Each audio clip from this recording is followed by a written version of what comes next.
മഹാനായ മൂസ നബി അലൈഹിസ്സലാം അല്ലാഹുവിനോട് ചോദിച്ചു, റബ്ബി അരിനീ അൻദുർ ഇലൈക്, അല്ലാഹുവേ നിന്നെ നീ എനിക്കൊന്ന് കാണിച്ചു തരുമോ? ആ ചോദ്യം ഒരു പ്രവാചകന്റെ ചോദ്യമാണ്. ആ ചോദ്യത്തിന് ചില പ്രത്യേകതകളുണ്ട്.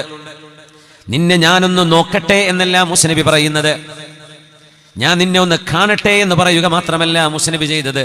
റബ്ബി, സീനാ പർവ്വതങ്ങളുടെ താഴ്വാരങ്ങളിൽ കിടക്കുന്ന തുവാ എന്ന് പറയുന്ന പരിശുദ്ധമായ താഴ്വാരത്ത് നിന്നുകൊണ്ട്, ഇന്നത്തെ സീനാ മരുഭൂമിയുടെ ഏകദേശം ഫലസ്തീനിലേക്ക് ചേർന്ന് നിൽക്കുന്ന ആ ഒരു ഭാഗം, അവിടുന്ന് ഫലസ്തീനിലേക്ക് ഒരു 100-200 കിലോമീറ്ററേ കാണൂ ഫലസ്തീൻ ബോർഡറിലേക്ക്.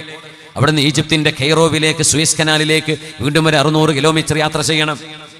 സയ്യിദുനാ മൂസ നബി അലൈഹിസ്സലാം അല്ലാഹുവിനോട് സംസാരിച്ചു എന്ന് പറയുന്ന ആ മഹത്തായ മലനിരകൾ കിടക്കുന്ന ഒരു പ്രത്യേകമായ ശാന്തമായ ഒരു പ്രദേശമാണ്. ഇപ്പോഴും അവിടെ അങ്ങനെയാണ്, ജനവാസങ്ങൾ അധികമില്ല, പട്ടാളക്കാരെ കാണും.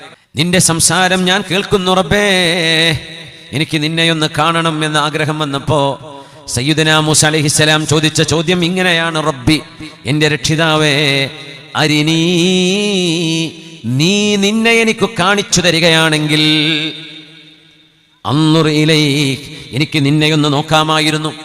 വെറുതെ എനിക്ക് നോക്കാൻ കഴിയില്ലെന്നറിയാം, നിന്നെങ്ങനെ കാണാൻ കഴിയില്ലെന്നും എനിക്കറിയാം റബ്ബേ.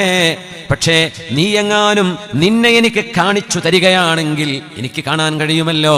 കാരണം ബിസ്മില്ലാഹിർ റഹ്മാനിർ റഹീം, ലാ തുദ്രികുൽ അബ്സാർ വഹുവ യുദ്രികുൽ അബ്സാർ വഹുവൽ ലതീഫുൽ ഖബീർ.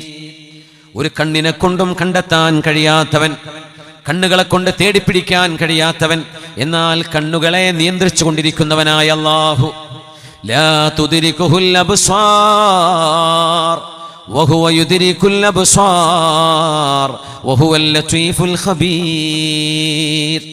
വഹുവ യുദ്രികുൽ അബ്സാർ, Allah, he is the one controlling the ice.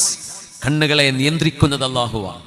കാണാത്തതിനെ കാണിച്ചു കൊടുക്കാനും കണ്ടുകൊണ്ടിരിക്കുന്നതിനെ കാണാതെയാക്കാനും കഴിവുള്ളത് അല്ലാഹുവാണ്.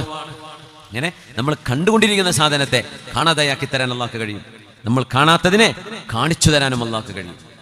വഹുവൽ ലതീഫുൽ ഖബീർ, he is the subtle and he is the all knowing. എല്ലാം അറിയുന്ന, അതിസങ്കീർണമായതും അറിയുന്നവനാണ് ലതീഫായ അല്ലാഹു ജല്ല ജലാലുഹു. അങ്ങനെയാണ് ഖുർആൻ അല്ലാഹുവിനെ പരിചയപ്പെടുത്തിയത്.